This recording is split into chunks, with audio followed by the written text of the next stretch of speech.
Une fillette de 6 ans d'une ville de banlieue américaine partit pour l'école un matin ordinaire et disparut simplement dans les airs. Elle n'avait que 5 minutes de marche devant elle, juste 2 pâtés de maison à travers des rues qu'elle avait parcourues d'innombrables fois. Mais cette fois, elle n'atteindrait jamais les portes de l'école. Puis, 8 ans plus tard, des électriciens travaillant sous une vieille propriété découvrent des objets qui révèlent la vérité dévastatrice sur l'endroit où Lily Whitfield était vraiment allée.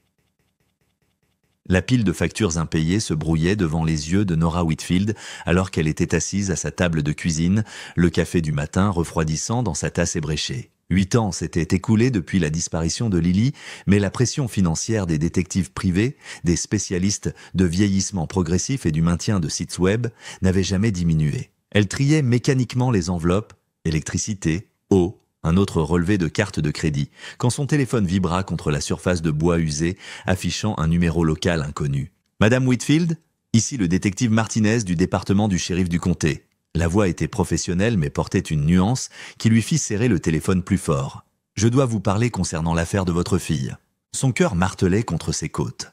Après 8 ans, les appels concernant Lily venaient moins fréquemment, généralement des impasses ou des canulars cruels. « Avez-vous trouvé quelque chose ? » « Madame, je préférerais discuter de cela en personne, mais étant donné les circonstances, des électriciens travaillant sur une propriété abandonnée ont découvert des objets que nous pensons appartenir à votre fille. » La pièce bascula, la main libre de Nora chercha un stylo à tâtons, renversant la salière. « Où qu'ont-ils trouvé ?»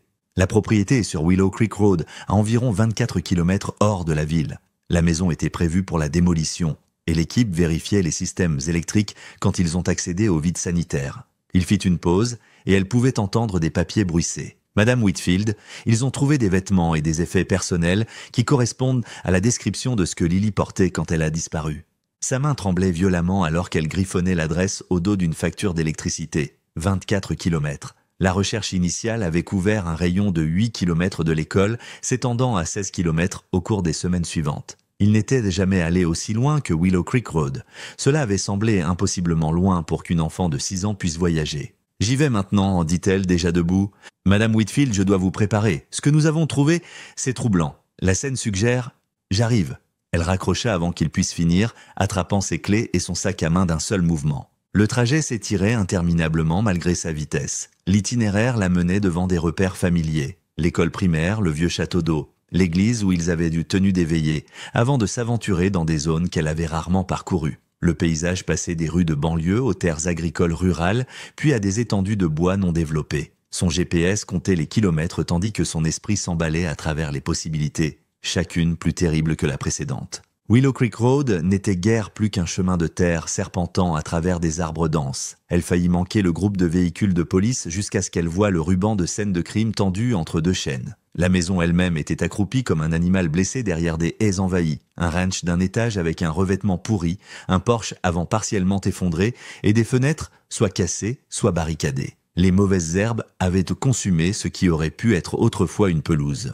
Le détective Martinez la rencontra au périmètre. Il était plus jeune qu'elle ne s'y attendait, avec des yeux bienveillants qui portaient à dos le poids de ce qu'il avait vu.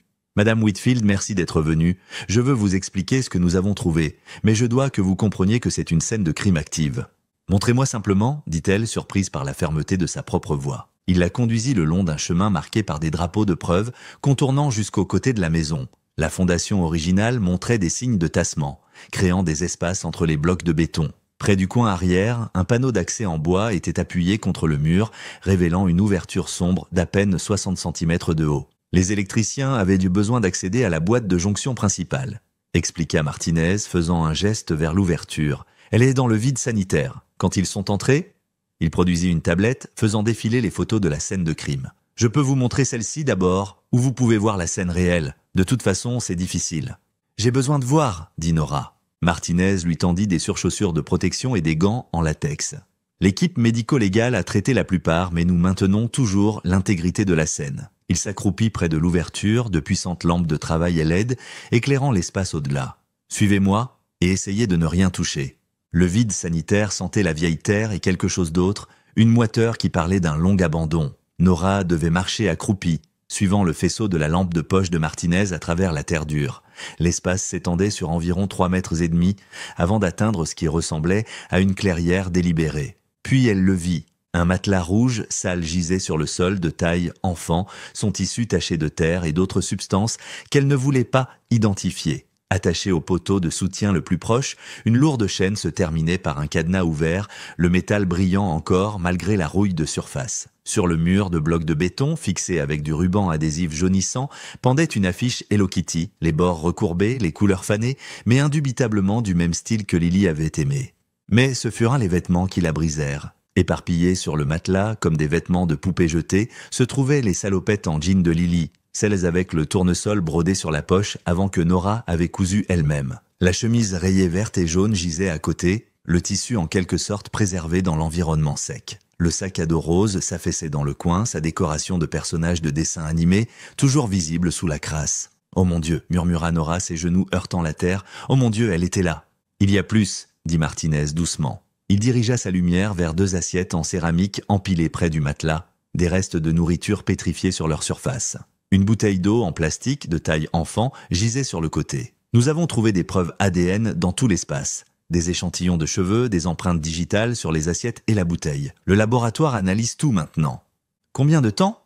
La question sortit étranglée. Sur la base des modèles d'usure sur le matelas et des débris accumulés, la médecine légale estime une occupation prolongée. Des semaines, peut-être des mois. Il fit une pause, choisissant ses mots avec soin. Madame Whitfield, nous avons également trouvé des preuves dans toute la maison principale. Celui qui a retenu votre fille Missy avait un accès complet à la propriété. Nora tendit la main vers la chemise rayée, s'arrêtant juste avant de la toucher. Elle avait repassé cette chemise la nuit, avant la disparition de Lily, en utilisant l'eau de lavande que sa fille aimait. Une partie de son esprit enregistra Martinez expliquant les conditions de conservation, comment la température constante et la faible humidité du vide sanitaire avaient empêché la décomposition. Mais surtout, elle fixait simplement les petits vêtements qui avaient autrefois tenu son bébé. « À qui appartenait cet endroit ?» demanda-t-elle finalement. « Frank Morrison, 78 ans. Il est en maison de retraite depuis 2 ans. La propriété était louée par une société de gestion, maintenant disparue, appelée Riverside Realty. Ils ont fait faillite il y a 5 ans, mais nous recherchons leur dossier. » « Et le locataire ?» L'expression de Martinez s'assombrit. Morrison dit que c'était un bail à long terme, payé en espèces. Il n'a rencontré le locataire qu'une seule fois lors de la visite initiale. Il l'a décrit comme ordinaire, calme, parlait constamment d'avoir besoin d'espace de stockage. Le loyer arrivait dans des enveloppes remplies d'argent liquide, toujours à temps. Donc, Morrison n'avait jamais eu de raison de visiter. À l'extérieur du vide sanitaire, Nora remarqua un panneau décoloré partiellement caché par la vigne vierge « Riverside Realty, à louer ». Le numéro de téléphone était trop usé pour être lu. « Nous passons tout en revue », assura Martinez. « Le laboratoire criminel de l'État envoie des techniciens supplémentaires. S'il y a des preuves qui mènent à qui a fait cela, nous les trouverons. » Nora regarda la maison, ses fenêtres vides reflétant le soleil de l'après-midi. Quelque part dans ces pièces vides, sa fille avait été retenue. Pendant qu'elle imprimait des dépliants et organisait des recherches, pendant que la communauté fouillait les forêts et draguait les étangs, Lily avait été là, à 24 kilomètres, invisible. « Les paiements de location ?» dit-elle soudainement. « Il doit y avoir des dossiers des paiements de location. Nous sommes déjà dessus. » Le neveu de Morrison cherche dans les papiers de son oncle. Les dossiers de la société de gestion immobilière étaient censés être transférés à une autre société, mais Martinez haussa les épaules impuissant. Les dossiers papiers d'il y a 8 ans ne sont pas toujours soigneusement conservés. Alors qu'ils retournaient au véhicule, Nora mémorisa chaque détail de la propriété. La boîte aux lettres rouillée, l'allée de gravier, le bosquet de bouleaux qui aurait fleuri en blanc au printemps. Lily aurait vu ces arbres à travers les fenêtres qui n'étaient pas barricadées. Avait-elle regardé les changer avec les saisons ? Avait-elle compté leurs feuilles comme moyen de passer le temps ? « Que se passe-t-il maintenant ?» demanda-t-elle. « Nous traitons chaque centimètre carré de cette propriété. Nous suivons chaque piste des dossiers de location. Et Madame Whitfield, Martinez rencontra ses yeux. Nous ne nous arrêtons pas jusqu'à ce que nous trouvions qui a fait ça. » En quittant la scène de crime, Nora avait l'intention de rentrer directement chez elle, mais ses mains semblaient avoir leur propre mémoire. Sans pensée consciente, elle se retrouva à tourner sur Maple Street, suivant l'itinéraire qui avait été gravé dans son esprit 8 ans auparavant. L'ancien quartier semblait à la fois familier et étranger, des arbres devenus plus grands, des maisons repeintes, des allées refaites. Là où sa petite maison de location se tenait autrefois, un duplex moderne encombrait maintenant le lot, son revêtement beige et ses portes de garage jumelles, effaçant toutes les traces de la maison où Lily avait mangé ses Cheerios ce dernier matin. Elle se gara au bord du trottoir et s'assit un moment, agrippant le volant. Combien de fois avait-elle fait ce trajet au cours de ses premières semaines désespérées ? 50 ? 100 questions marques. chaque fois espérant repérer quelque chose de manqué, un indice qui mènerait à sa fille. Maintenant, sachant que Lily avait été retenue captive pendant que tout le monde cherchait, la rue familière ressemblait à une moquerie. Nora sortit et commença à marcher l'itinéraire que Lily aurait pris. 2 pâtés de maison, c'est tout ce que c'était. Une marche de 5 minutes pour les jambes courtes d'une enfant de 6 ans. Elle passa devant la maison des Henderson où Max le Golden Retriever aboyait bonjour à travers la clôture. La clôture avait disparu maintenant, remplacée par une haie basse. Le grand érable où Lily aimait ramasser les graines d'hélicoptères avait été coupé, ne laissant qu'une parcelle de pelouse trop lisse. À l'intersection de Maple et Third, elle s'arrêta. Le poste du brigadier scolaire se tenait toujours, son panneau d'arrêt octogonal maintenant automatisé avec des lumières LED clignotantes. Plus besoin d'une présence humaine. La technologie avait remplacé les yeux vigilants et le sourire chaleureux d'Harold Walsh. Le soleil du matin projetait les mêmes ombres qu'il y a 8 ans, et Nora pouvait presque le voir là dans son gilet fluorescent, une main tenant le panneau d'arrêt, l'autre faisant signe aux enfants de traverser. Harold avait été là chaque matin pendant plus d'une décennie, se souvenait-elle. Il connaissait le nom de chaque enfant, demandait des nouvelles, des matchs de football et des tests d'orthographe, gardait une poche pleine d'autocollants pour les maternelles assez courageux pour traverser sans leurs parents. L'intersection semblait creuse sans lui. Au coin, un petit marqueur commémoratif attira son regard. La plaque de bronze était patinée mais propre, entourée de saucifrets. À la mémoire de Lily Whitfield, pour toujours 6 ans. Une carte plastifiée glissée parmi les fleurs portait une écriture familière. Je prie toujours pour des réponses, Madame Chen. La gorge de Nora se serra. Même après 8 ans, la vieille voisine entretenait ce petit sanctuaire. Elle toucha doucement le marqueur, se souvenant comment Harold avait été inconsolable quand il avait appris la disparition de Lily. Il s'était terriblement blâmé d'avoir ce rendez-vous chez le médecin, convaincu que s'il avait été à son poste, Lily serait arrivée à l'école en toute sécurité. Pendant des mois après, il avait organisé des groupes de recherche le week-end, imprimé des dépliants avec son propre argent, marché à travers les bois et les champs en appelant son nom jusqu'à ce que sa voix devienne rauque. Au service commémoratif d'1 an, il avait pleuré ouvertement, s'excusant auprès de Nora encore et encore de ne pas avoir été là. Le poids des découvertes du matin pesait sur elle. Pendant qu'Harold organisait des recherches, pendant que toute la communauté cherchait, Lily avait été piégée dans ce vide sanitaire, à 24 kilomètres. Assez proche pour entendre les hélicoptères de recherche peut-être, mais impossiblement loin de l'aide. Nora se détourna du mémorial et continua vers l'école. L'itinéraire la mena devant le poste de police où elle avait passé tant d'heures, d'abord à donner des déclarations, puis à examiner les images de sécurité. Puis simplement à hanter le hall pour des mises à jour, devant l'église Saint-André où le père Martinez avait tenu des services de prière spéciaux chaque semaine pendant 6 mois, devant Riverside Park où des bénévoles avaient de marcher en formation de grille, vérifiant chaque buisson, chaque ponceau, chaque espace caché, sauf, apparemment, celui qui importait. L'école primaire apparut inchangée alors qu'elle se garait dans le parking des visiteurs. La même peinture jaune, joyeuse, bien que peut-être un peu plus fanée. Le même équipement de terrain de jeu où Lily avait aimé le toboggan en spirale. Le même mât où ils avaient mis le drapeau en berne pendant 1 semaine après la disparition. Les supports à vélo étaient le vide sous le soleil de l'après-midi. Les mêmes supports où Lily aurait verrouillé son vélo quand elle serait plus âgée si elle avait eu la chance de grandir ici. Nora s'assit dans sa voiture un moment, rassemblant ses forces. À l'intérieur de ce bâtiment se trouvaient des gens qui pourraient se souvenir de ce terrible matin, qui pourraient avoir quelques détails oubliés, qui pourraient aider à donner un sens à ce qui s'était passé. Elle avait besoin de savoir qui d'autre était parti, qui aurait pu avoir une raison de faire du mal à un enfant. La découverte du vide sanitaire avait ouvert de nouvelles questions qui exigèrent des réponses. L'entrée principale de l'école primaire comportait toujours les mêmes lourdes portes en bois, bien qu'elle nécessite de maintenant une sonnette pour entrer. Nora appuya sur le bouton et s'identifia à la secrétaire, entendant le verrou électronique cliquer pour s'ouvrir. Le couloir sentait exactement comme elle se souvenait. Cire à plancher, nourriture de cafétéria et cette odeur indéfinissable d'énergie enfantine. Ses pas résonnaient sur le linoléum poli alors qu'elle se dirigeait vers le bureau principal. Une jeune femme émergea du bureau du directeur, tendant la main avec un sourire professionnel qui s'adoucit quand elle reconnut le nom de Nora. « Madame Whitfield, je suis docteur Sarah Coleman, je m'attendais à ce que quelqu'un passe après les nouvelles de ce matin, s'il vous plaît. Entrez. » Dr Coleman ne pouvait pas avoir plus de 35 ans, avec des cheveux auburn soignés et des yeux bienveillants derrière des lunettes élégantes. Son bureau était organisé mais accueillant, des œuvres d'art d'enfants décorant un mur, un petit jardin zen sur le rebord de la fenêtre. « Je veux que vous sachiez, commença-t-elle, s'installant derrière son bureau, que bien que je ne sois ici que depuis 3 ans, je connais très bien le cas de Lily. Sa plaque commémorative dans le couloir garantit que nous n'oublions jamais. Vous n'étiez pas là quand ? Nora laissa la phrase en suspens. Non, j'ai pris la relève quand le directeur Morrison a pris sa retraite. Mais j'ai lu tous les dossiers, et le personnel qui était là a partagé ses souvenirs. Cela a profondément affecté tout le monde. Elle se tourna vers son ordinateur.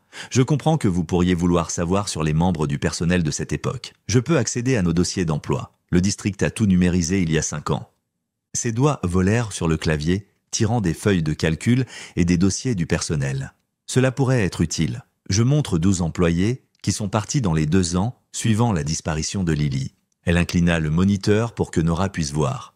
3 enseignants ont pris une retraite anticipée. Madame Gonzalez, Monsieur Peterson et Mademoiselle Kumar. 2 ont été transférés dans d'autres districts. La professeure d'art Madame Williams est allée à l'école primaire Riverside et l'entraîneur Bradley est passé au collège. Le concierge en chef Carl Brennan est parti après qu'une vérification des antécédents ait révélé une ancienne accusation d'agression que le district avait en quelque sorte manqué initialement. Nora se pencha en avant. Une accusation d'agression ? De ses 20 ans apparemment ? Une bagarre de bar qui a mal tourné. Cela aurait dû apparaître dans son contrôle initial, mais il y a eu une confusion avec ses dossiers. Quand cela a été révélé lors d'une nouvelle vérification de routine, le district a dû le laisser partir. Dr Coleman fit défiler plus loin. 2 employés de cafétéria ont déménagé hors de l'État. Les sœurs Jennings, elles étaient des jumelles. Notre professeur de musique, Monsieur Yamazaki, est décédé d'un cancer environ 18 mois après l'incident. Et Harold Walsh a pris sa retraite de son poste de brigadier scolaire il y a 13 mois. C'est beaucoup de gens qui partent, observa Nora. Dr Coleman hocha la tête pensivement. C'était un taux de rotation inhabituellement élevé. Le traumatisme de perdre un élève, surtout dans de telles circonstances, cela a un impact sur tout le monde. Certaines personnes ne pouvaient tout simplement pas faire face à revenir travailler tous les jours. Un coup à la porte les interrompit. Une femme plus âgée jeta un coup d'œil, aux cheveux gris, portant un cardigan malgré le temps chaud, avec des lunettes de lecture sur une chaîne perlée. « Docteur Coleman, j'ai entendu... Oh mon Dieu, Nora !»« Madame Fitzgerald », dit Nora, reconnaissant la secrétaire de longue date. « Eleanor, rejoignez-nous s'il vous plaît, » dit Dr Coleman. « Madame Fitzgerald est ici depuis 22 ans. Elle connaissait bien Lily. » Eleanor Fitzgerald entra, ses yeux déjà embués. « Oh ma chérie, j'ai entendu parler de ce qu'ils ont trouvé ce matin. Je suis tellement désolée. » Elle s'installa dans une chaise, serrant un mouchoir. Cette douce petite fille. Elle disait toujours bonjour quand sa classe passait devant le bureau, de si belle manière. Madame Fitzgerald, nous discutions justement des membres du personnel qui sont partis après la disparition de Lily, expliqua Dr Coleman. L'expression d'Eleanor se durcit légèrement. La police a interrogé tout le monde de manière approfondie à l'époque. Ils étaient particulièrement intéressés par Carl Brennan. Une fois que cette accusation d'agression est apparue, ils ont passé des heures avec lui. « Qu'est-il arrivé avec ça ?» demanda Nora. « Rien finalement. Carl avait un alibi en béton. Il était à une séance de counseling obligatoire ce matin-là dans le cadre de sa approbation de cette ancienne accusation. Il a dû signer, était sur caméra au centre de counseling tout le temps où Lily aurait marché à l'école. Le détective a dit qu'il n'y avait aucun moyen qu'il puisse être impliqué. » Eleanor tamponna ses yeux. « Vous savez qu'il a vraiment mal pris ? Harold Walsh. Cet homme s'est blâmé terriblement. Il a organisé des groupes de recherche chaque week-end pendant des mois, imprimé des milliers de dépliants avec son propre argent de retraite quand la recherche officielle a diminué. Je me souviens de l'avoir trouvé en train de pleurer près du poste de brigadier un après-midi, disant qu'il avait échoué cette petite fille. » Le téléphone de Nora vibra. Le nom du détective Martinez apparut sur l'écran. « Excusez-moi, je dois prendre ça. »« Madame Whitfield ?» La voix de Martinez était urgente. « Nous avons fait des progrès sur les paiements de location. Ils ont été envoyés à une boîte postale au centre postal du centre-ville, toujours des mandats postaux achetés en espèces. Pratiquement introuvables, malheureusement. »« Quand ont-ils cessé ?» demanda Nora, consciente que les autres faisaient poliment semblant de ne pas écouter.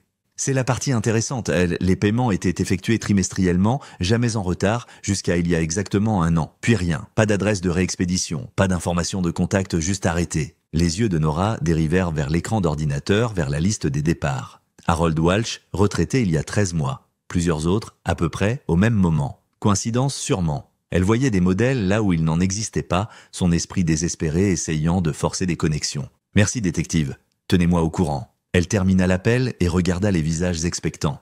Il retrace les paiements de location. Impasse pour l'instant. Dr Coleman se pencha en avant. « Madame Whitfield. Je serais heureuse de contacter certains de nos enseignants retraités si vous pensez que cela aiderait. Parfois, les gens se souviennent de choses des années plus tard qui ne semblaient pas significatives à l'époque. « C'est gentil de votre part, » dit Nora, soudainement épuisée. « Laissez-moi d'abord traiter tout cela. Cela a été beaucoup à assimiler. » Eleanor tendit la main et serra la sienne. « Nous sommes là si vous avez besoin de quoi que ce soit. » Toute la communauté scolaire n'a jamais cessé de se soucier de Lily. Nora les remercia et retourna dans les couloirs. Elle s'arrêta à la plaque commémorative près de l'entrée, un simple carré de bronze avec la photo scolaire de Lily et les dates qui marquaient une vie trop courte. Des fleurs fraîches étaient posées dans un petit vase en dessous et quelqu'un avait laissé un ours en peluche. Dehors, les ombres de l'après-midi s'étiraient longues sur le parking. 8 ans avaient dispersé tous ceux qui auraient pu voir quelque chose ce matin-là, les avaient dispersés comme des graines au vent. Le concierge, avec son alibi confirmé, les enseignants retraités dans leur nouvelle vie, Harold Walsh, plus à son poste. Toutes ces personnes qui faisaient la partie du monde quotidien de Lily, maintenant parties, pendant que Lily elle-même avait été piégée dans ce terrible vide sanitaire. La frustration montait dans sa poitrine alors qu'elle marchait vers sa voiture. Chaque piste semblait se terminer par un mur, chaque sentier devenu froid avec le temps. Mais quelque chose la taraudait, le moment de l'arrêt de ses paiements de location, le groupe de retraite. Probablement rien, se dit-elle, juste son esprit désespéré saisissant des brindilles. L'aiguille de la jauge de carburant planait juste au-dessus du vide, alors que Nora traversait la ville, son esprit traitant encore les horreurs du vide sanitaire et les impasses frustrantes à l'école. Elle avait fonctionné à l'adrénaline depuis l'appel du détective Martinez ce matin, mais maintenant l'épuisement s'abattit sur elle comme une vague. Ses mains tremblaient sur le volant, et elle savait qu'elle devait s'arrêter avant de devenir dangereuse sur la route. La station Chevron au bord de la ville apparut comme une balise familière. Combien de fois s'était-elle arrêtée ici pendant ces semaines désespérées il y a 8 ans? Le propriétaire, Dev Patel, avait été l'un des premiers à afficher ses avis de disparition, les collant à chaque pompe et fenêtre. Ses employés avaient rejoint des groupes de recherche pendant leurs jours de congé, marchant à travers les champs et les forêts dans la chaleur de l'été. Cet endroit avait été un arrêt de ravitaillement de plus d'une façon pendant ces jours sombres. Elle s'arrêta à la pompe 3 et fit les gestes d'insérer sa carte de crédit, mais la machine bipa avec colère. « Voir le caissier », exigea l'écran. Bien sûr, rien ne pouvait être simple aujourd'hui. Laissant la buse dans son réservoir, elle se dirigea péniblement vers l'entrée du magasin. La cloche familière tinta au-dessus de sa tête alors qu'elle poussait la porte vitrée. Le même linoléum décoloré, les mêmes réfrigérateurs bourdonnants, le même présentoir de désodorisant près de la caisse. Même l'odeur était inchangée. Un mélange de café, de nettoyant industriel et de vapeur d'essence. 2 clients se tenaient en ligne devant elle et elle étudia machinalement le présentoir de bonbons en attendant. L'homme au comptoir achetait un assortiment étrange, une pinte de glace à la fraise, une petite cartouche de propane et un paquet de piles D. Sa voix, quand il remercia le caissier, envoya une secousse de reconnaissance à travers elle. Cette cadence douce, le léger sifflement sur ses S, provenant de prothèses dentaires mal ajustées, Harold Walsh. Il avait vieilli dans l'année depuis qu'elle l'avait vu pour la dernière fois. Ses épaules se courbaient plus prononcément vers l'intérieur et ses cheveux blancs épais s'étaient amincis en mèches peignées soigneusement sur son crâne. Les lumières fluorescentes projetèrent des ombres profondes sous ses yeux. Et sa posture confiante de brigadier avait cédé la place au mouvement prudent des personnes âgées. Alors qu'il se détournait du comptoir, reçu en main, ses yeux bleu pâle rencontrèrent les siens. Ils s'élargirent de reconnaissance, et son visage ridé se plissa en ce sourire triste familier qu'elle avait vu si souvent pendant les recherches. « Nora, dit-il doucement, déplaçant ses achats sur un bras, j'ai entendu parler de ce qu'ils ont trouvé ce matin. Je suis tellement désolé. » La douleur authentique dans sa voix lui serra la gorge. Voici quelqu'un qui s'était vraiment soucié, qui avait marché des kilomètres à la recherche de Lily, qui avait pleuré au service commémoratif. « Harold, parvint-elle à dire, j'ai entendu dire que vous aviez pris votre retraite. Comment allez-vous » Il jeta un coup d'œil vers le parking, où elle remarqua maintenant un vieux Winnebago garé à la pompe éloignée. Le camping-car avait connu des jours meilleurs, la rouille tachetait ses côtés de couleur crème, et du ruban adhésif réparait une fenêtre. « Je m'en sors. J'ai fait quelques voyages avec ma nièce. » Il fit une pause, ajustant sa prise sur la glace. « Enfin, nièce adoptive, vraiment. Ses parents sont décédés quand elle était jeune, alors je l'ai prise. Cela semblait être la chose chrétienne à faire. » À travers la porte ouverte du camping-car, Nora pouvait voir du mouvement. Une fille, peut-être 14 ans, était assise à la petite table de dinette visible à travers la fenêtre latérale. De longs cheveux blonds tirés en queue de cheval, un visage plus rond que Lily n'aurait eu, portant un t-shirt bleu délavé. La fille était concentrée sur quelque chose, un livre peut-être, léchant distraitement une cuillère de glace. « C'est merveilleux de votre part, » dit Nora, le pensant vraiment. Après avoir perdu sa femme d'un cancer il y a des décennies, Harold ne s'était jamais remarié. Elle avait supposé qu'il était seul dans sa retraite. Prendre un enfant à votre âge, c'est tout un engagement. « La famille, c'est la famille, » dit simplement Harold, se dirigeant vers la porte. Nora suivit, étrangement réconfortée par cette rencontre inattendue avec quelqu'un qui avait partagé sa perte. J'aimerais la rencontrer, dit Nora alors qu'ils sortaient dans la chaleur de l'après-midi. C'est bien de penser que vous avez de la compagnie après tout. Elle laissa sa phrase en suspens, marchant à côté de lui vers le Winnebago. Le changement fut instantané et dérangeant. La démarche traînante d'Harold s'accéléra soudainement. Ses épaules se raidirent et il fit un pas de côté, se mettant entre Nora et le camping-car. « Elle est très timide avec les étrangers, dit-il, sa chaleur précédente s'évaporant comme la rosée du matin. Nous devons vraiment y aller, long trajet devant nous. Oh, je ne voulais pas m'imposer, dit Nora, prise de court par sa froideur soudaine. Je pensais juste... Sarah, éloigne-toi de la porte, appela Harold brusquement, pratiquement en courant la distance restante jusqu'au camping-car. La fille leva les yeux, confuse, et dans ce bref moment, le souffle de Nora se coupa. Les taches de rousseur. Même à 6 mètres de distance, même dans l'ombre du camping-car, ce motif distinctif était visible. Un triangle parfait de 3 taches de rousseur sur l'arête du nez, avec 2 plus petites formant une ligne en dessous. Pas dispersées au hasard comme les taches de rousseur de la plupart des enfants, mais une constellation spécifique que Nora avait embrassée bonne nuit des milliers de fois. Harold était déjà au camping-car, claquant la porte avec un bang qui fit sursauter la fille. À travers la fenêtre, Nora vit sa bouche bouger, posant une question peut-être, avant que la main d'Harold ne la pousse loin de la vitre. Il grimpa sur le siège du conducteur sans un regard en arrière, démarrant le moteur avec un rugissement d'échappement noir. « Harold » appela Nora, mais le Winnebago bougeait déjà, s'éloignant de la pompe avec le tuyau d'essence toujours connecté à son réservoir. Il se détacha avec un claquement métallique, la valve de sécurité coupant le flux alors que le tuyau se rétractait. Harold ne s'arrêta pas, ne ralentit même pas, accéléra juste sur l'autoroute en direction du nord. Nora resta figée sur le parking, regardant le Winnebago disparaître au tournant. Le caissier était sorti, criant à propos de la pompe endommagée, mais ces mots n'étaient que du bruit. Tout ce qu'elle pouvait voir était ce motif de taches de rousseur, cette constellation unique que l'artiste médico-légal avait soigneusement reproduite dans chaque photo de progression d'âge. Elle était paranoïaque. 8 ans de fausses observations l'avaient entraînée à voir Lily partout. La fille ne ressemblait en rien à ce que sa fille aurait dû être.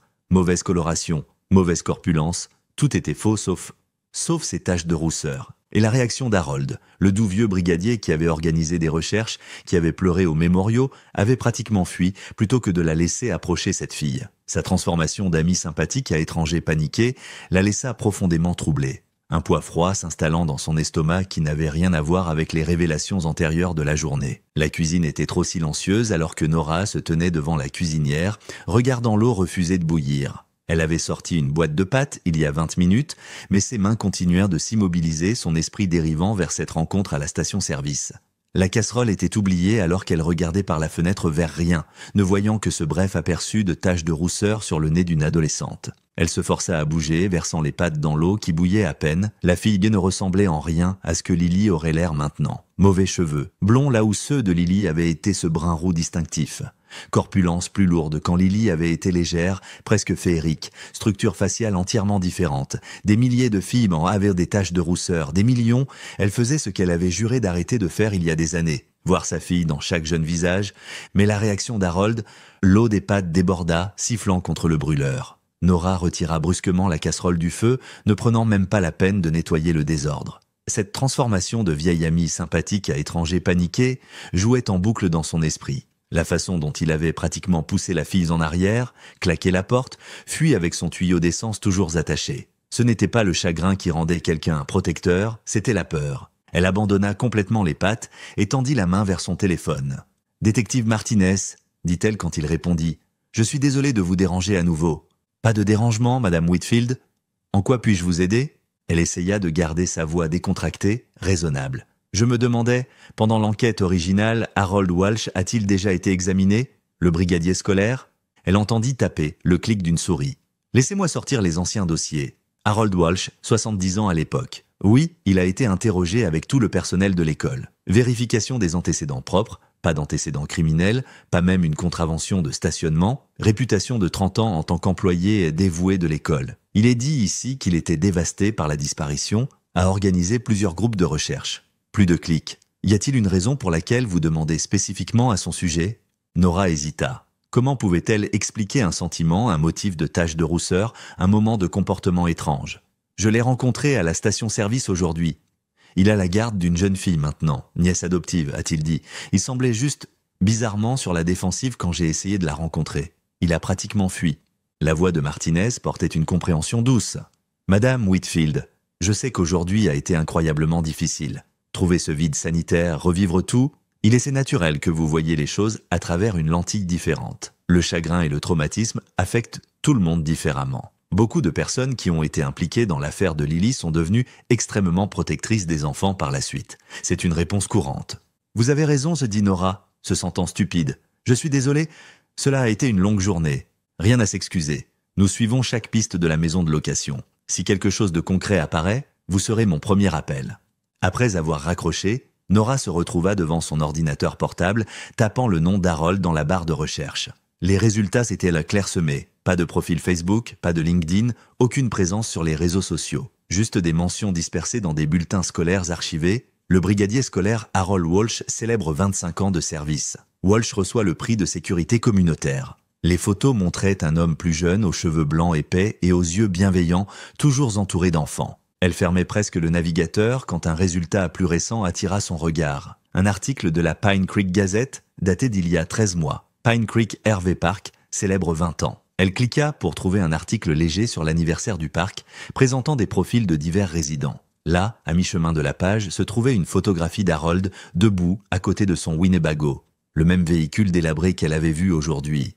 Harold Walsh, notre plus récent résident permanent, dit qu'il a choisi Pine Creek pour sa paix et sa tranquillité après avoir pris sa retraite de son poste de brigadier scolaire. « C'est l'endroit parfait pour profiter de mes années dorées avec ma nièce adoptive », a déclaré Walsh à la Gazette. L'article incluait l'adresse du parc, que Nora se retrouva à copier dans un carnet, sa main bougeant presque sans pensée consciente. Elle monta les escaliers jusqu'à la chambre de Lily, préservée exactement comme elle l'avait été il y a 8 ans, jusqu'aux devoirs sur le bureau et aux animaux en peluche sur le lit. De l'étagère du placard, elle sortit une boîte de banquier remplie de photos et de documents. Ses mains savaient exactement ce qu'elle cherchait. La photo était l'une de ses préférées. Lily à la plage l'été avant sa disparition, le visage tourné vers l'appareil photo avec un sourire édenté. Le soleil mettait en évidence chaque tache de rousseur dans les moindres détails. Elles étaient là. 3 taches de rousseur formant un triangle équilatéral sur l'arête de son nez, à environ 1 cm d'écart. En dessous, 2 plus petites en ligne verticale. L'artiste médico-légal l'avait qualifié de très distinctif lors de la création des images de progression d'âge. Nora sortit maintenant ses photos de progression.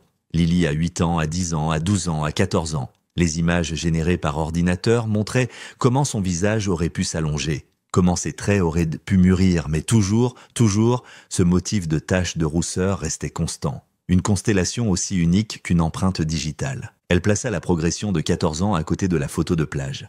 Si elle imaginait les cheveux blonds au lieu d'auburn, ajouter un peu de poids aux joues, non. Elle se torturait avec des impossibilités. Harold Walsh avait été un pilier à ce passage depuis des décennies. Il avait aidé des centaines d'enfants à aller à l'école en toute sécurité. Il avait pleuré au mémorial de Lily, dépensé ses économies de retraite en dépliant de recherche. La fille était sa nièce adoptive, comme il l'avait dit. Les taches de rousseur étaient une coïncidence, rien de plus.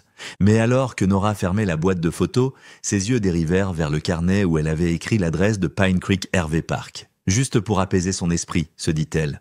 Juste pour prouver qu'elle était paranoïaque, elle passerait demain, verrait clairement la fille à la lumière du jour, confirmerait qu'elle ne ressemblait en rien à Lily et mettrait cette illusion au repos. La casserole de pâtes était toujours sur la cuisinière, le contenu coagulé en une masse immangeable. Nora la jeta à la poubelle et alla se coucher affamée. L'adresse de Pine Creek brûlant dans son esprit comme une marque. Le sommeil avait été impossible.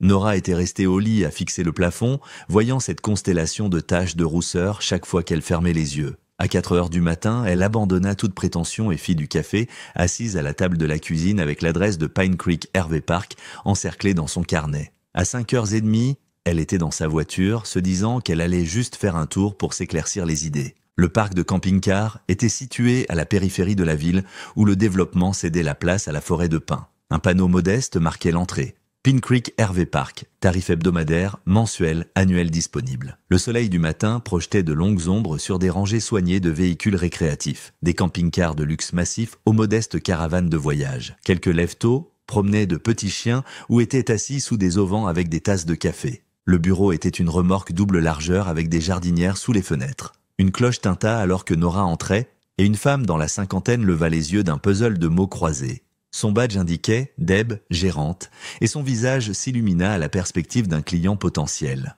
Bonjour, comment puis-je vous aider aujourd'hui? Je m'intéresse aux tarifs mensuels, dit Nora, se surprenant de la facilité avec laquelle le mensonge venait. Pour un petit camping-car, je suis en transition. Oh ma chérie, ne le sommes-nous pas tous? Dit chaleureusement Deb, sortant une brochure colorée. Nous avons plusieurs emplacements disponibles. Laissez-moi vous faire le tour. Je dis toujours qu'on ne peut pas avoir une idée d'un endroit sans le parcourir. Elles marchèrent le long du chemin principal, le gravier craquant sous leurs pieds.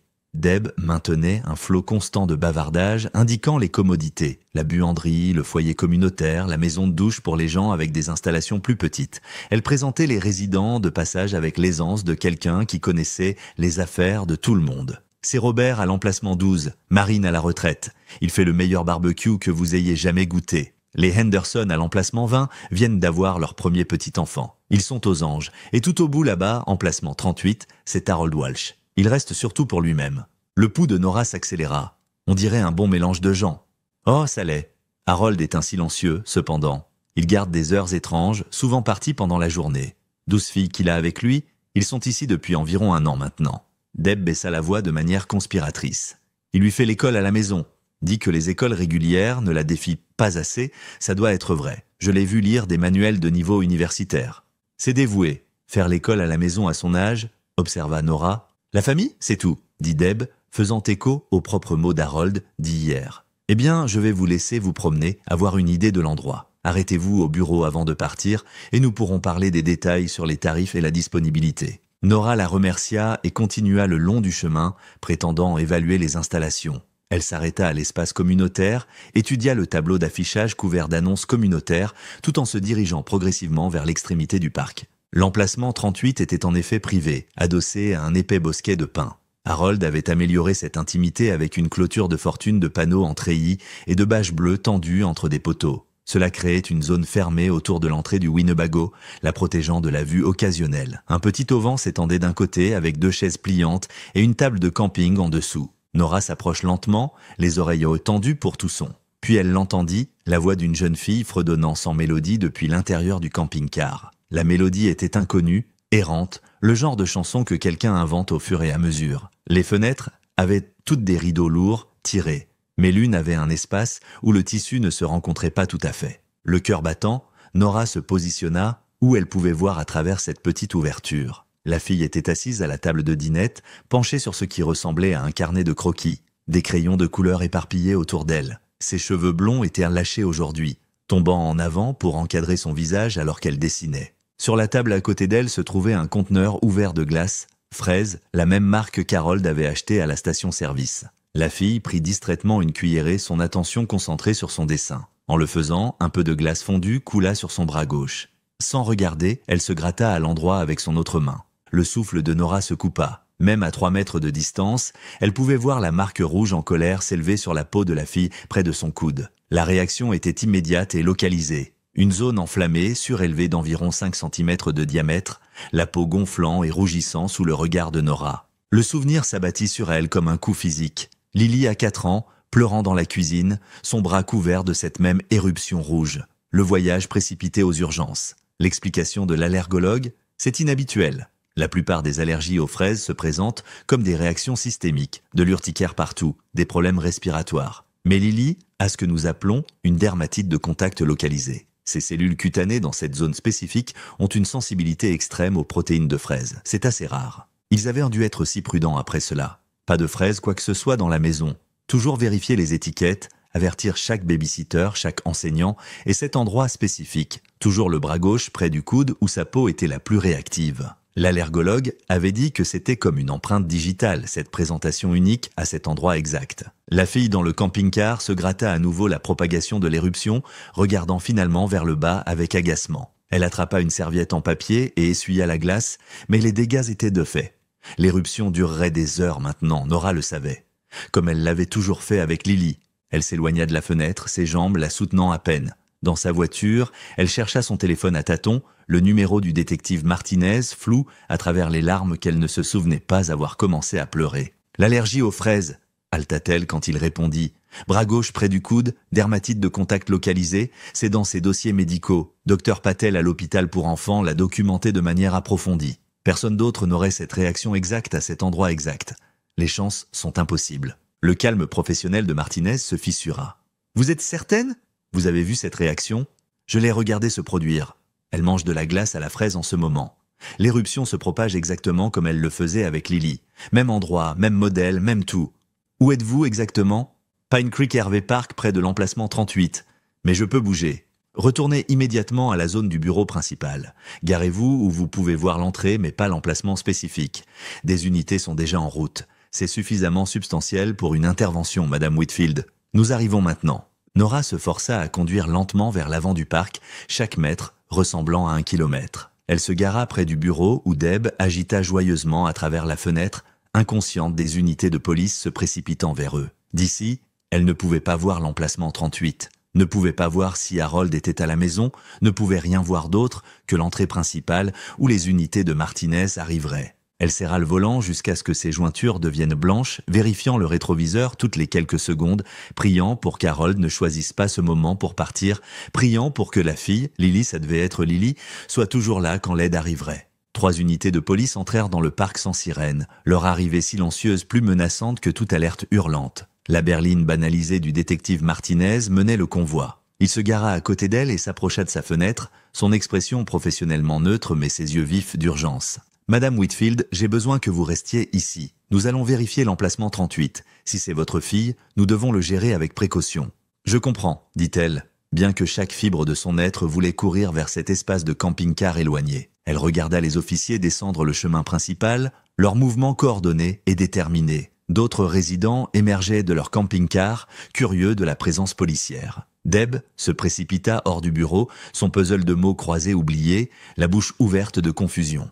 L'attente était atroce. Nora pouvait voir les officiers disparaître au tournant vers l'arrière du parc, pouvait les imaginer s'approcher de l'emplacement 38, entourant le Winnebago. À tout moment maintenant, ils auront des réponses. À tout moment maintenant, 8 ans d'agonie pourraient y prendre fin. La radio de Martinez crépita. Même depuis l'intérieur de sa voiture, elle pouvait entendre la tension dans la voix de l'officier. « Unité 1, l'emplacement est vide. Le camping-car est parti. Trace de pneus fraîches, on dirait un départ hâtif. » Le cœur de Nora plongea. Elle était hors de sa voiture avant de réaliser qu'elle avait bougé, se précipitant vers Martinez alors qu'il revenait en courant de l'arrière du parc. Deb les intercepta tous les deux, le visage rouge d'anxiété. « Que se passe-t-il ? Pourquoi la police est-elle ici ? Tout le monde va bien ?» Martinez sortit son téléphone lui montrant une photo d'Harold. « Cet homme, Harold Walsh à l'emplacement 38, quand l'avez-vous vu pour la dernière fois ? » « Harold ? Il a payé ses frais mensuels hier, mais j'ai vu son véhicule partir il y a peut-être 28 minutes, 25. Il a utilisé la sortie de service arrière. » Elle pointa vers l'arrière du parc. Elle se connecte à l'ancienne route forestière. Les gens l'utilisent parfois pour éviter le trafic sur l'autoroute principale. Quelque chose est-il arrivé ? Où irait-il ? Pressa Martinez. A-t-il un endroit de camping préféré ? Quelque part d'isolé ? Les mains de Deb s'agitaient nerveusement. Il a mentionné hier, quand il a payé, il a dit quelque chose à propos de son endroit préféré près de Cedar Creek. Il a dit qu'il pensait emmener sa nièce camper pour son anniversaire. C'est une vieille clairière du service forestier. Il a dit que personne ne le dérangeait jamais là-bas. Où exactement ? Route du service forestier 47, environ 19 km dans la montagne. Au-delà de l'ancienne tour de guet. C'est assez éloigné. Pas de service cellulaire, rien là-haut, sauf des arbres et le ruisseau. Sa voix s'éleva d'inquiétude. « La fille va bien ? Sarah va bien ?» Martinez donnait déjà des ordres dans sa radio. Des barrages routiers sur les autoroutes, des unités vers la route du service forestier 47. Toutes les renforts disponibles pour converger sur la montagne. Il se tourna vers Nora, son expression sévère. « Vous devez rester ici. Cela pourrait être dangereux. » Mais Nora reculait déjà vers sa voiture. « C'est ma fille là-haut. Madame Whitfield. » Elle était dans sa voiture et suivait le convoi avant qu'il puisse terminer sa protestation. Si Martinez a appelé par radio pour que quelqu'un l'arrête, elle ne le savait pas. Tout ce qu'elle savait, c'était que Lily était à 19 km, sur une montagne avec un homme qui avait volé 8 ans de leur vie. Les unités de police devant maintenaient une vitesse constante sur la route sinueuse de montagne. Des forêts de pins denses se pressaient des deux côtés, le soleil du matin pénétrant à peine la canopée. La route revenait en arrière, gagnant de l'altitude à chaque virage. La voiture de Nora peinait dans les sections plus raides, mais elle gardait le rythme, ses mains stables sur le volant malgré le tremblement dans sa poitrine. 16 km, 17. La tour de guet abandonnée apparut à travers les arbres, sa charpente squelettique rouillée par l'âge. 18 km. Les feux de freinage de l'unité de tête s'allumèrent et la voix de Martinez crépita sur la radio de quelqu'un assez fort pour qu'elle entende « Winnebago repéré, clairière devant, toutes les unités se préparent à l'approche. » La clairière s'ouvrit comme une blessure dans la forêt. Une zone plate d'environ 50 mètres de diamètre, entourée de conifères imposants. Cedar Creek gargouillait le long du bord éloigné, son eau sombre de tanin. Et là, garé de manière désordonnée près de la ligne des arbres, se trouvait le Winnebago délabré d'Harold. Les unités de police se déployèrent en formation pratiquée, bloquant toute voie d'échappement. Les officiers sortirent de leurs véhicules en les utilisant comme boucliers, armes tirées mais maintenues jeu basse. Nora se gara derrière la dernière unité et fut immédiatement approchée par un officier qui essaya de la diriger en arrière, mais Martinez lui fit signe de se retirer. « Laissez-la rester, mais gardez-la derrière la ligne », ordonna-t-il, puis leva un mégaphone. « Harold Walsh, ici le détective Martinez du département du shérif du comté, nous avons besoin que vous sortiez du véhicule avec vos mains visibles. » Silence. Même la forêt semblait retenir son souffle. Aucun oiseau ne chantait, le babillage du ruisseau semblait trop fort dans le calme. « Harold, nous savons que vous avez la fille. Nous savons que c'est Lily Whitfield. Résolvons cela pacifiquement. Sortez et parlez-nous. » Plus de silence. Puis, étouffée de l'intérieur du camping-car, la voix d'une fille, effrayée, confuse. Les genoux de Nora faillirent lui céder au son.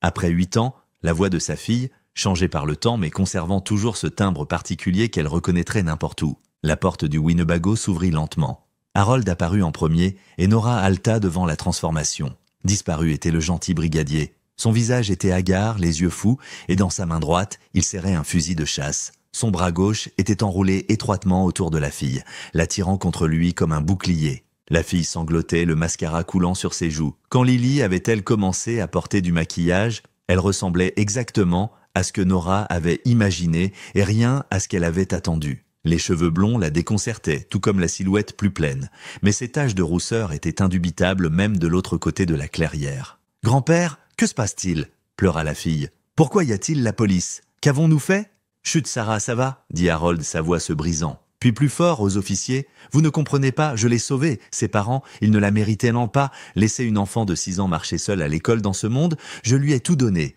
je lui ai tout appris. Elle est ma fille maintenant. »« Harold ?» La voix de Martinez à travers le mégaphone était stable, calme. Personne ne veut que quelqu'un soit blessé. Posez l'arme et parlons. Il n'y a rien à discuter. La voix d'Harold s'éleva presque en cri. 8 ans, 8 ans j'ai été sa famille. Je suis tout ce qu'elle connaît. Vous ne pouvez pas simplement la prendre. Quelque part à la gauche de Nora, la radio d'un officier crépita avec de la statique. Le son aigu fit sursauter Harold vers elle, le canon du fusil s'éloignant momentanément de la tempe de la fille. Dans cette fraction de seconde de distraction, la fille dut sentir sa prise se relâcher. Avec l'instinct d'un animal piégé, elle se libéra et courut. Sa queue de cheval blonde flottait derrière elle alors qu'elle sprintait vers la ligne de police, vers la sécurité, vers une mère dont elle ne se souvenait pas. Pendant un moment qui arrêta le cœur, Harold balança le fusil vers sa forme en fuite. Nora cria, le son déchirant de sa gorge, les officiers crièrent des ordres. La fille continua à courir, trébuchant sur le sol inégal mais ne s'arrêtant pas. Puis le visage d'Harold s'effondra. Alors que les officiers se déplaçaient depuis leur position, il tourna le fusil vers lui-même, plaçant le canon sous son menton. 2 officiers, qui s'étaient positionnés le plus près, Nora ne les avait même pas remarqués s'avancer, se précipitèrent sur lui avec des tasers. La charge électrique le frappa avant que son doigt ne trouve la gâchette. Harold convulsa et s'effondra, le fusil tombant sans danger sur le sol couvert d'aiguilles de pin. Les officiers étaient sur lui en quelques secondes, écartant l'arme d'un coup de pied, sécurisant ses mains derrière son dos pendant qu'il sanglotait de manière incohérente dans la terre. La fille avait atteint la ligne de police mais restait figée, regardant l'arrestation avec horreur. Quand Nora passa devant les officiers, appelant « Lily, Lily !» la fille recula, son visage strié de larmes plein de confusion et de peur. « Mon nom est Sarah », dit-elle, sa voix petite et brisée. « Mes parents sont morts. Qui êtes-vous? Pourquoi tout le monde ment ?» Elle s'enroula les bras autour d'elle-même, s'éloignant de cette étrangère qui prétendait être sa mère morte, cherchant désespérément le seul parent dont elle se souvenait. Le vieil homme, maintenant, face contre terre en menottes, sanglotant toujours à propos de la sauver, de lui donner une vie meilleure. Un officier s'interposa doucement entre elles, parlant doucement à la fille. « Tu es en sécurité maintenant. Personne ne va te faire de mal. Nous allons t'emmener à l'hôpital pour nous assurer que tu vas bien. »« Je n'ai pas besoin d'un hôpital. » La voix de la fille s'éleva de panique. « J'ai besoin de mon grand-père. Il est malade. Il a du diabète. Il a besoin de ses médicaments. » Elle essaya de passer devant l'officier vers Harold. « Grand-père, dis-leur, parle-leur de l'accident. » Un autre officier s'était approché de Nora, plaçant une main douce sur son épaule. « Madame, nous devons laisser les ambulanciers la vérifier. Vous pouvez nous suivre à l'hôpital. » Nora hocha la tête engourdie, regardant alors que les ambulanciers approchèrent la fille terrifiée avec des mouvements prudents et pratiqués. Il lui parlait doucement, l'appelant Sarah, ne contestant pas encore sa réalité. L'une d'eux, une femme aux yeux bienveillants, réussit à la persuader vers l'ambulance avec des promesses qu'il s'assurait juste qu'elle n'était pas blessée, que quelqu'un expliquerait tout bientôt. Alors qu'il la guidait devant l'endroit où Harold gisait sur le sol, la fille se libéra un moment, tombant à genoux à côté de lui. « Je trouverai un avocat, grand-père. Comme tu m'as appris, je connais mes droits, je ne les laisserai pas m'emmener. » Sa jeune voix était féroce de détermination, même si des larmes roulaient sur ses joues. « Tu es tout ce que j'ai.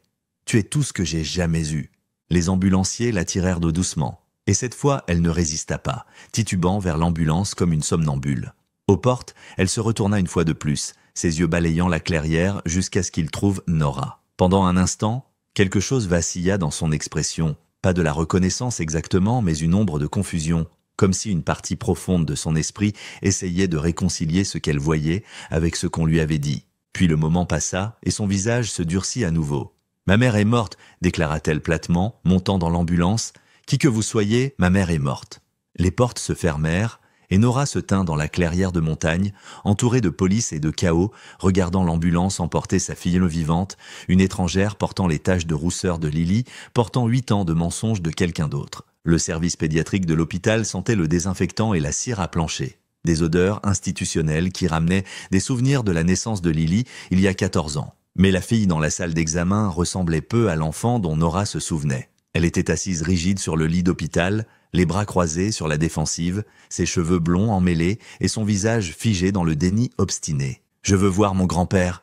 dit Lily pour la 10e fois de sa voix s'élevant. « Vous ne pouvez pas me garder ici. Je connais mes droits. Il m'a appris sur la fausse emprisonnement. » L'infirmière, ajustant sa perfusion, regarda impuissante Nora, qui se tenait figée près de la porte, effrayée de se rapprocher et de déclencher une autre explosion. La première fois qu'elle s'était approchée, Lily avait crié et jeté une carafe d'eau. « Ma chérie !»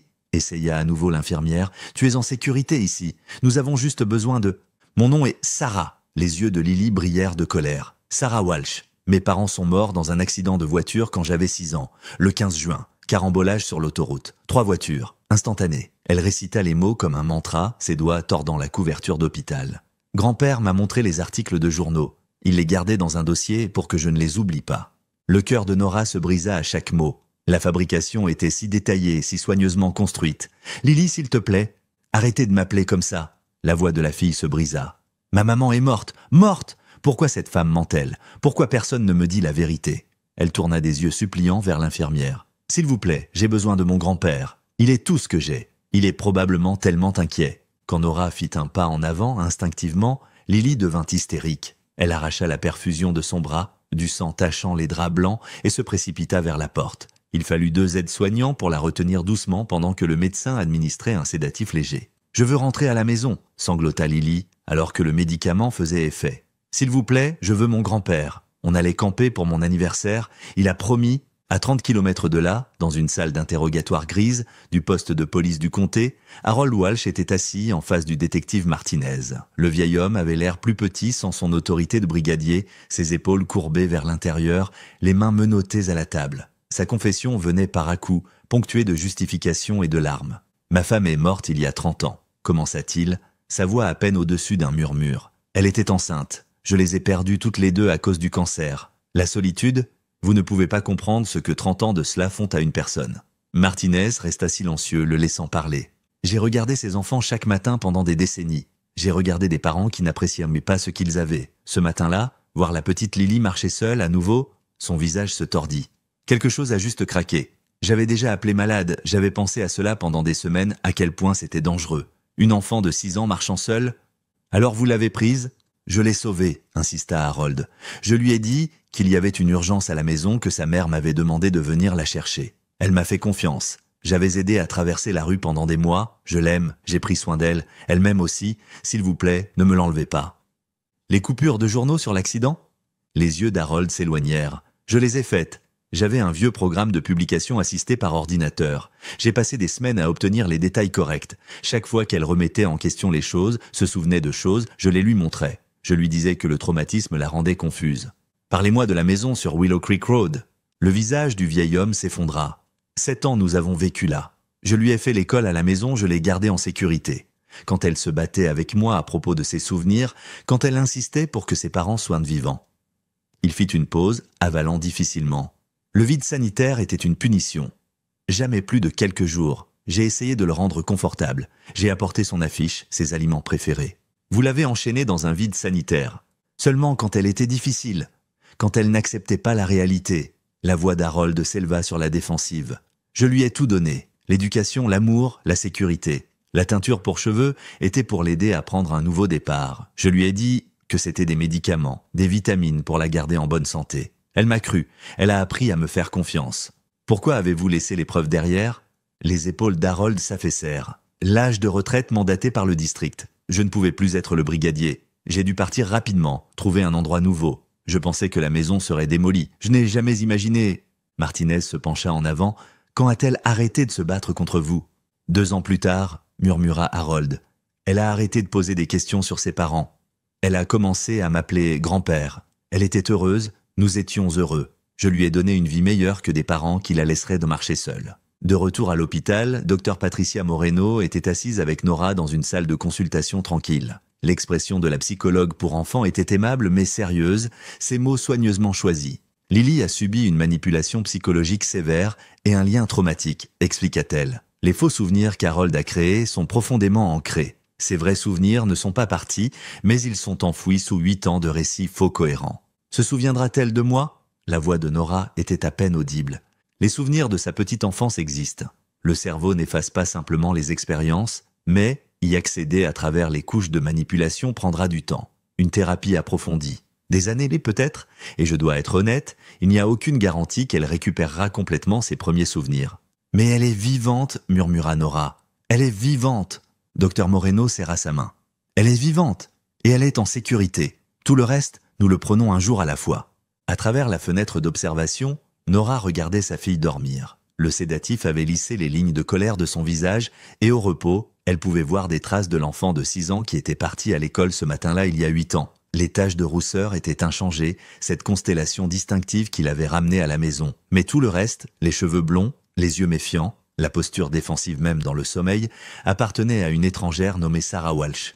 Dans ses mains, Nora tenait le dossier médical de Lily. Les analyses de sang confirmaient ce qu'elle savait déjà. Allergie sévère aux fraises, réaction localisée typique au coude antérieur gauche. Une si petite chose, une bizarrerie des cellules de la peau et des histamines. Pourtant, cela avait brisé 8 ans de mensonges, révélé une vérité qu'Harold avait essayé d'enterrer. Elle pressa sa paume contre la fenêtre, regardant sa fille respirer, et fit un vœu silencieux. Peu importe le temps que cela prendrait, peu importe les séances de thérapie, peu importe les rejets et les revers, elle aiderait Lily à se souvenir. Ou si les souvenirs restaient enfouis, elles en construirent de nouveaux. L'enfant de 6 ans était parti, mais l'adolescente de 14 ans était là, vivante, trouvée. Les pages du dossier médical bruissaient dans ses mains tremblantes, cette confirmation de l'allergie aux fraises, une ironie amère, que quelque chose de si petit, si spécifique au corps de sa fille, ait révélé 8 ans de captivité quand tout le reste avait échoué.